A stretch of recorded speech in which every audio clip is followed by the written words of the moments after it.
suis Simon Davis, directeur d'AIA Environnement.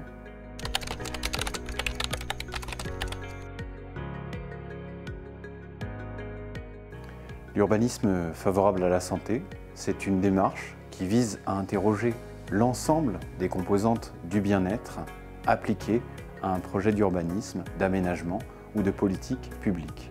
Parmi ces composantes, on a bien sûr la santé physique, également la santé mentale et également la santé collective ou la santé sociale.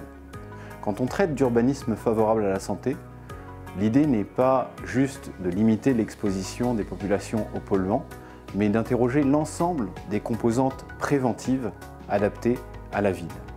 On s'intéresse aussi aux différentes populations vulnérables qui vont composer un territoire et des différentes actions que l'on peut avoir pour rendre leur quotidien plus favorable en vivant bien avec la maladie. Très concrètement, quand on regarde les enjeux de mobilité pour des populations seniors, l'urbanisme favorable à la santé nous aide à prendre en considération l'ensemble des composantes qui vont pouvoir inciter à une mobilité quotidienne qui soit à la fois décarbonée et favorable à la santé, au maintien à domicile, par exemple, de l'aîné. Parmi ces composantes, on a des composantes liées à la santé environnementale.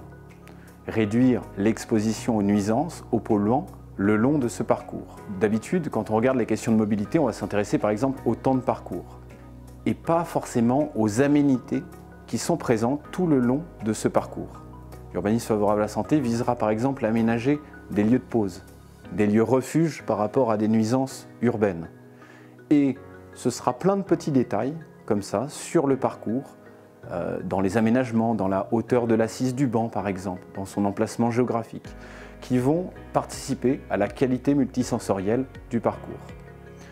Dans ces composantes, on retrouve légitimement les questions de santé habitée. Comment faire en sorte de penser l'habitat de manière globale pour inciter au parcours actif au quotidien. C'est le fait de travailler ce parcours de manière continue entre l'extérieur et l'intérieur, en aménageant des lieux de sociabilité qui viennent ponctuer ce parcours parce que la cohésion sociale est l'un des déterminants de santé fondamentaux, y compris pour les aînés, bien entendu. Enfin, dans la programmation urbaine, on va pouvoir veiller à une mixité à l'échelle du quartier pour réduire les distances et travailler sur cette proximité quotidienne par le prisme aussi de la personne âgée. Pour cela, la plupart du temps, les concepteurs ne sont pas experts sur les usages et sur les points de vue différenciés de ces populations. Donc à l'intérieur du cercle de conception, on va accueillir ce qu'on appelle des patients experts ou des usagers experts qui vont pouvoir nourrir le projet par leurs expériences. Ce qu'il y a d'intéressant pour l'avoir expérimenté sur différentes échelles urbaines et aussi sur différents territoires, c'est qu'il semble qu'il n'y ait pas de recette pour faire une ville favorable à la santé et également favorable au déplacement des seniors. Chaque cas est différent. Les singularités sont à la fois territoriales, liées aux nuisances que l'on peut rencontrer, aux éléments aussi liés à la vulnérabilité au changement climatique par exemple. Elles sont également liées aux populations et à leur capacité à interagir, à faire société ensemble. Et donc il n'y a pas de réponse générique, à chaque fois c'est différent et ce sera par le biais d'un diagnostic fin que l'on arrivera à avoir une stratégie adaptée. Mais même quand on a tout bien pensé, les résultats de cette démarche ne sont pas toujours au rendez-vous.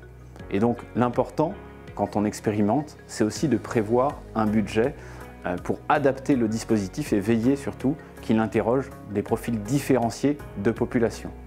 Donc on met de côté tout ce qui est agrès pour personnes âgées, zone sportive pour personnes âgées, pour plutôt voir les choses de manière contextuelle et par le biais du positif. Parce que ce qui pousse à l'activité physique au quotidien, c'est avant tout un cadre de vie qui soit agréable, qui soit riche, qui soit diversifié en fonction des saisons.